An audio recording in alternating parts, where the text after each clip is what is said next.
In today's show, Regina prepares a perfect cold weather comfort food, corn custard stuffed bell peppers. Guest chef Walter Paulson makes a spinach and tofu salad and fuses Southwest and French cuisine in a luscious vichyssoise. Regina and her son create a kid-pleasing libation. And wine expert David Berkeley makes his selection of the week. Today's program is going to be focusing on fusion cuisine. Now, I know that's a word you've heard a lot of in the last few years, and it's simply taking ingredients and cooking techniques from diverse ethnic backgrounds and fusing them together to create something entirely new. One wonderful example of that is coming up a little later in the program when Walter Paulson of Rene, a French restaurant here in town, makes a Southwestern Vichysoisse that's out of this world. Meanwhile, first recipe up today, we're going to be doing a corn custard stuffed bell pepper. Wonderful rainy day comfort food. We're going to start out taking bell peppers. You can use anything you have. It doesn't matter if it's red, green, whatever you like. And what you want to do is cut the top off. We've already taken the liberty to do this so you don't have to watch because this part is not that interesting. We cut the top off, take out all of the seeds and the veins, and then we're going to parboil it in a little bit of salted water for about 3 minutes and then remove it so you still have some form. You don't want them to fall apart on you here, but you'll still be able to cut through them and enjoy them a little bit later after the baking is done. Now we start out with the filling, and I have a saute pan over medium heat. We're going to use just about a tablespoon of butter. This recipe, by the way, is just for 2 bell peppers. So when you go on my website, you're going to see ingredients enough for 4. So we'll use about 1/4 cup of finely diced onion. You can use shallots, anything you have on hand. Get these going, and then we're going to put the corn in. And in this case, because corn is not something that's readily available year-round, you can use any corn you can get your hands on. We've gone ahead and taken the liberty, because it's not corn season at the moment, to use even a frozen corn. So whatever you have, just make the best of it. It doesn't mean that the dish won't taste absolutely wonderful. And that way you know you can make it year-round as well. And we're just going to saute the corn and the onions for about 2 to 3 minutes. Soften them up just a little bit. And as these vegetables are cooking, we're going to add a little seasoning salt and be somewhat generous with it because the main salt in this recipe for the custard will be coming from this, and just a tiny bit of sea salt later on. So we have a fair amount of seasoning salt. And now we're going to put the custard together. Here we have 4 eggs. They've already been beaten. You can add some non-fat condensed milk. You want something fairly thick, or a little half and half, whichever you have on hand, whichever your body and diet can afford. And mix this up a bit here. And then some black pepper. I love these little grinders. They have these built-in grinders in them. They're just great. Put a little bit of black pepper in here. And then here we have some coarse sea salt that has some organic herbs. So it has just a variety of Italian-style herbs in it. And some fresh chives.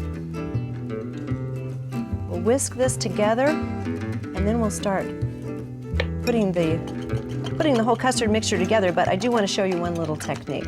Now, most of the time when you do stuffed bell peppers, you have quite a lot of dry ingredients. Either you have rice or you have breadcrumbs, which is why I don't particularly care for stuffed bell peppers, to be perfectly honest. They usually end up a little on the dry side. However, in this particular one, let's take this guy out. We're going to start, because we're using just a loose custard mixture, we're going to put some breadcrumbs in the bottom. Otherwise, what happens is as this bakes, it continues to sweat a little bit, and though the egg will be cooked all the way through, there'll be a little bit of moisture in the bottom, and it'll be confusing. You might even think the egg is runny, even though it is well cooked. So to avoid that, we'll put some toasted breadcrumbs in the bottom to take up that little bit of moisture down there, okay? And then next, we're going to put the vegetables in. And about half of this corn.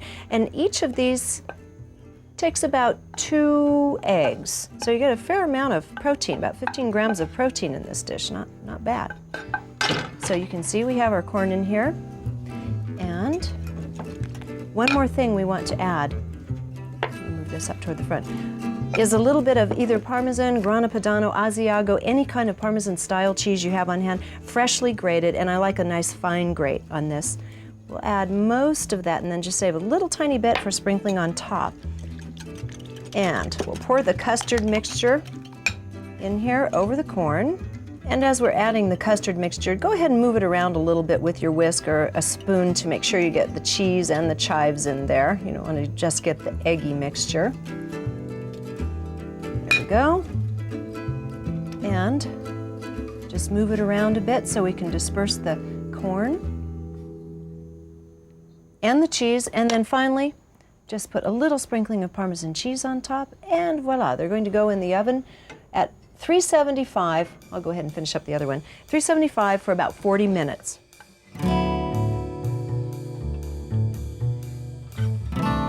And now we have a really special guest with us today for Healthful Libation, and I say special because he's my son. Stuart Campbell is joining us.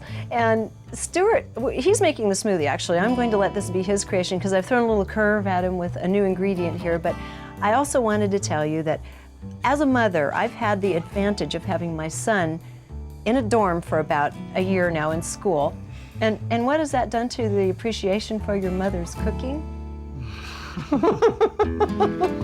Okay, so I've been making smoothies for you since you were about 5 years old. And then you started making your own a few years ago, 2 or 3 years ago. So this is the curve. We've been making chocolate monkeys, which have nuts and chocolate since you were in kindergarten. And we have this new product that is chocolate peanut butter. And I thought it might be kind of cool. If you want to give it a whirl, I'd use generous portions of it in this drink. And you can go for it. So, do like a single portion, I suppose? Yeah, whatever you'd make in the morning before school starts. When we tie back to home. Ooh,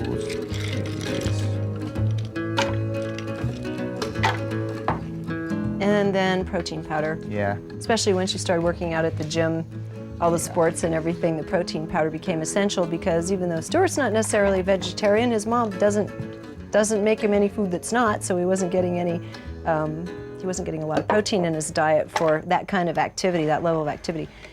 It sure helps too. When I started working out without it, and you know, it's a big difference between having a scoop of protein every day. Definitely. Plop it in there. You can probably use a couple of those, I'm guessing. And then also another thing we do, which was always good during cold and flu season, and actually even year-round, is to put a little bit of calcium ascorbate, which is a powdered vitamin C in here. And here we have about 1,500 to 2,000 milligrams in that of vitamin C, and you can't taste it when it's in the form of calcium ascorbate. So it keeps the kids nice and healthy. A little bit of Udo's oil, which is omega-3 and omega-6, to keep the brain going, and a little bit of maple syrup, and I think we're about ready to go. Let's see how this experiment turned out.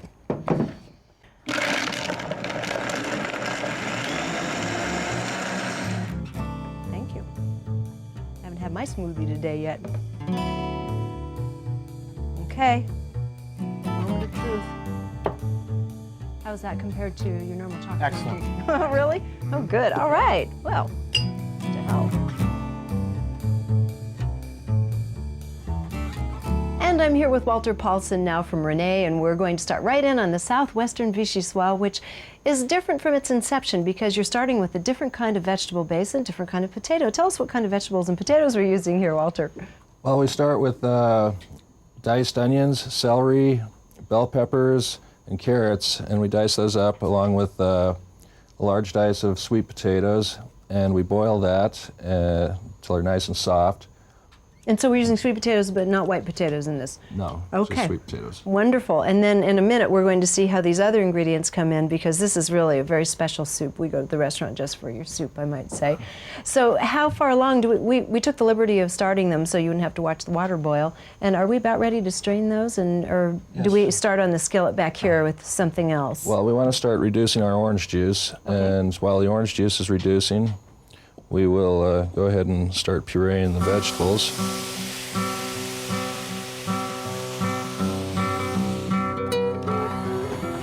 You like one of these little Swiss mixers, hand mixers here, huh? Yes, this is one of my favorite tools. And you know, there's only just enough water to cover the vegetables, just a little bit beyond that, so to give you an idea. So. Yeah, and in this we just used plain water, but you can use vegetable stock. I prefer to use plain water because we have in the restaurant we have a lot of people with various health needs. Various vegetarians. Water's safe. filtered water. Yes, there you go. And so we're just going to continue with that till you have a really nice smooth puree there. Want Yeah. to take this out of your way? There we go. And We don't want to reduce the orange juice too much. Ladle this into, alrighty. go ahead and strain the vichyssoise without making too much of a mess. There you go. So you're gonna push all this If you'd down with a like little to- paddle? yeah, Yeah, if I'll you'd start like doing to- that for you. Keep ladling it. Okay. Working this around the bottom so we can get the fine puree on through.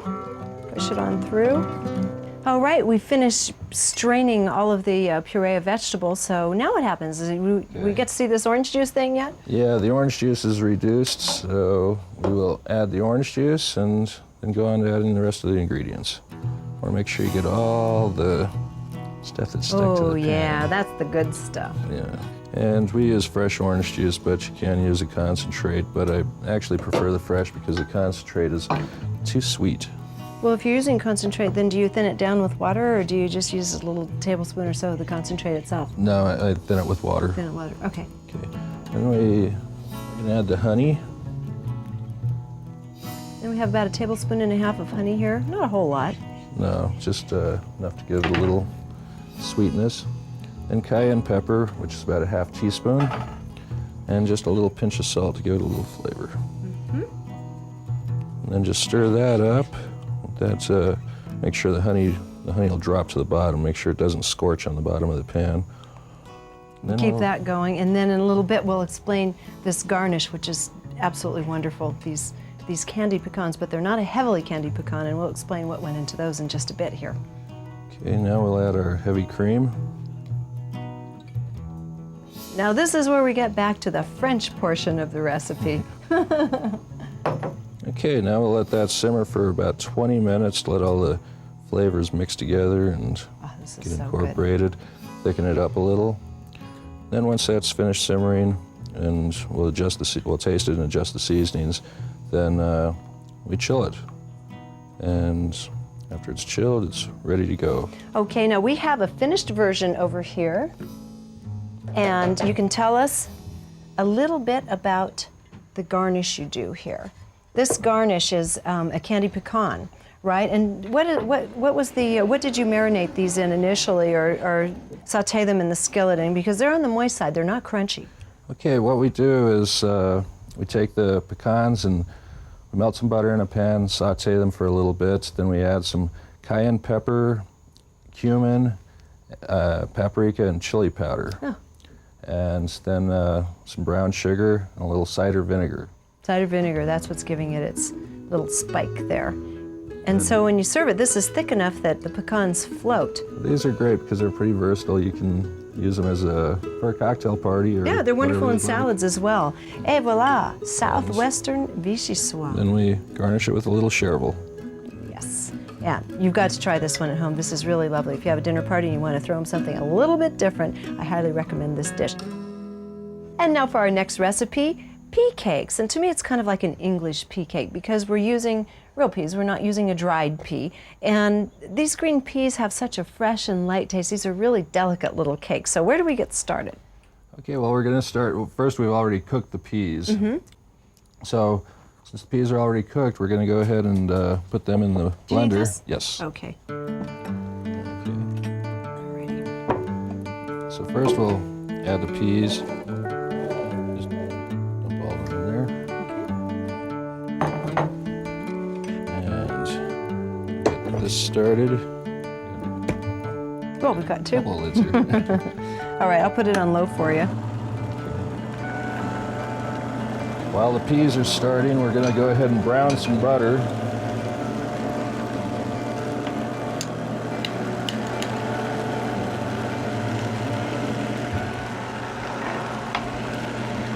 Okay, you don't want to process the peas too much, so that should be fine. Just about that? Then we're going to add 2 egg yolks.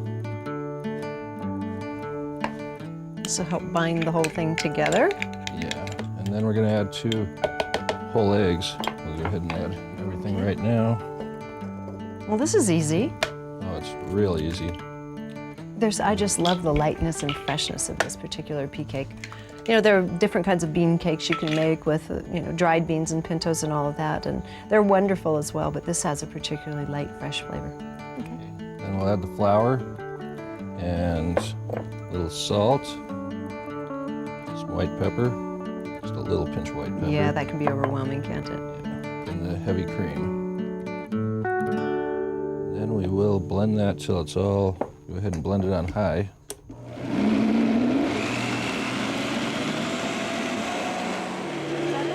That's it. Then we just have to wait till the butter's browned, and we'll add the butter. I want to get that sort of nutty flavor from the brown butter. And what happens over here? What are we going to use these for? That'll be the garnish. Okay. Well, it's an edible garnish. Okay. Okay, the butter's all browned and ready to add. Yes. Okay. Just add that butter in there. Go ahead and just blend it till it's incorporated.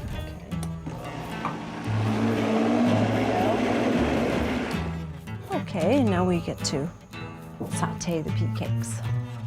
Okay, we're using a Teflon pan, which is the best thing for this. And you just melt a little butter in there, or you can spray it with some vegetable spray or olive oil spray, whatever you'd like.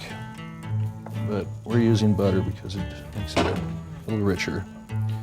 You just pour a little batter in there, and this is just like making pancakes. There we go. It's a beautiful color. Ah, beautiful. I'll set this aside till this first one's done, so it'll take a couple minutes. And we have anxiously awaited our second pea cake here. Oh, can't wait, they're so good. Okay. And We have a little tomato basil relish here, which is just some peeled, seeded, and diced tomatoes with some fresh basil and garlic. And some mascarpone cheese. how can you go wrong with that?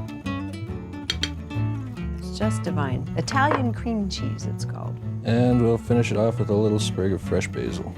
Wonderful. And now we have this fabulous tofu salad. Now, this is a really nice touch to it, these dried strawberries. We're going to start with the dressing, aren't we? Yes. Very good. Okay, we're going to make a hazelnut vinaigrette here. So we're going to start with garlic. It's about a clove of garlic, a little pinch of pepper, about a teaspoon of Dijon mustard, 1 egg yolk, and you don't have to use the egg yolk if you don't want. I just use it to binds all the ingredients up very nicely. And 3 ounces of sherry vinegar. Now we're whisking, and would you like me to get some of this out of your way? Yes, and when you get back, if you could hold on to this for me so I can add the oil. Okay. So you want to add the oil slowly so it gets incorporated in there. Otherwise, if you don't add the egg, you're going to end up with the dressing separating. And if you just add everything at once, you'll have the same problem. So that's why she's whisking and I'm adding the oil slowly so that... Ooh, it's thickening up nicely. There we go. Hey. Looks like we have wonderful dressing happening here. Okay, well, that should be good enough. I will whisk this away, no pun intended, and you can start on the sauté. Okay, now we're going to saute the tofu. Okay, and then what do we start with here? You start with peanut oil. Okay. Just heat that peanut oil. And some of my favorite ingredients, we have shallots and garlic. And you add the garlic.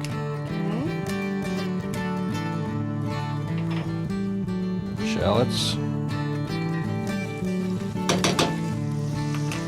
And hazelnut oil. Hazelnut, I love hazelnut oil.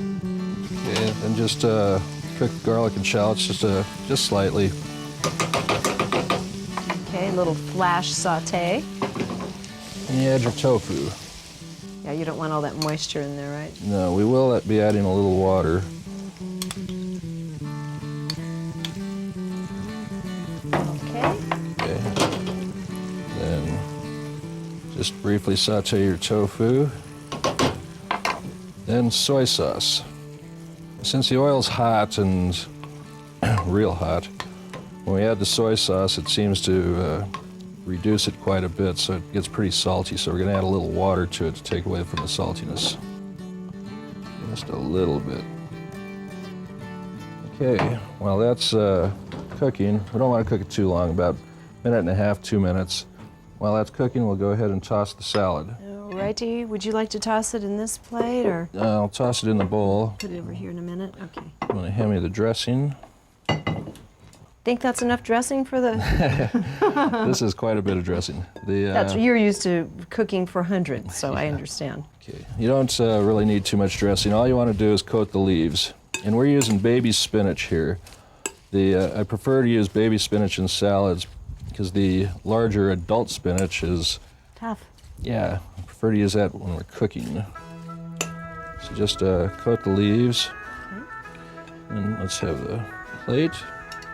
We'll transfer that to a plate.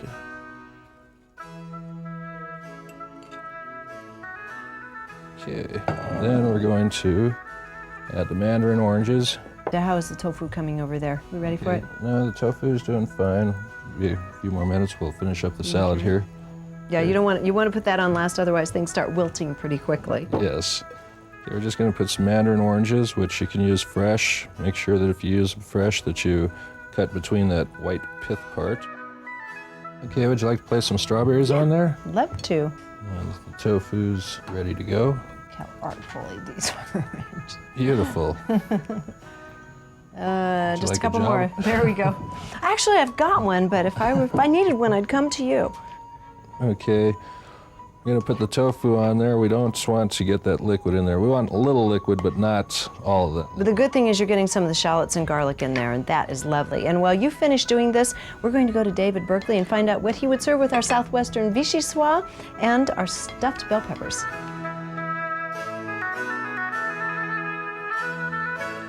Sweet potato vichyssoise. I think it's wonderful to use sweet potato for this version of vichyssoise. Now, for the wine selection, I think we should also find a wine which is much underappreciated. I'm going to suggest Chenin Blanc. Now, I know that some of the attributes of Chenin Blanc, its lovely fragrance, its fresh, lively flavors, are sometimes lost. They're diluted and simplistic when the growers allow the grape variety to overproduce. But given the right climate, the right soil conditions, and a control of that production, well, Chenin Blanc can be an absolute star. Now, in France, in the Loire Valley of France, Chenin Blanc is a standout. It's true that the best wines, actually great wines, are the dessert wines made from Chenin Blanc, wines like Carte de Chaume and Côte de Léon. But I'm going to suggest that the viewers look for Vouvray. It's a wine made from Chenin Blanc as well, and those fresh fragrances and lovely light flavors, well, they'd be perfect with this dish, complementary to the sweet potato, and also go with that zesty orange complexity. Now, if you can't find a Vouvray, look for a Chenin Blanc from California, from Clarksburg area, right close to Sacramento. It too will be lovely.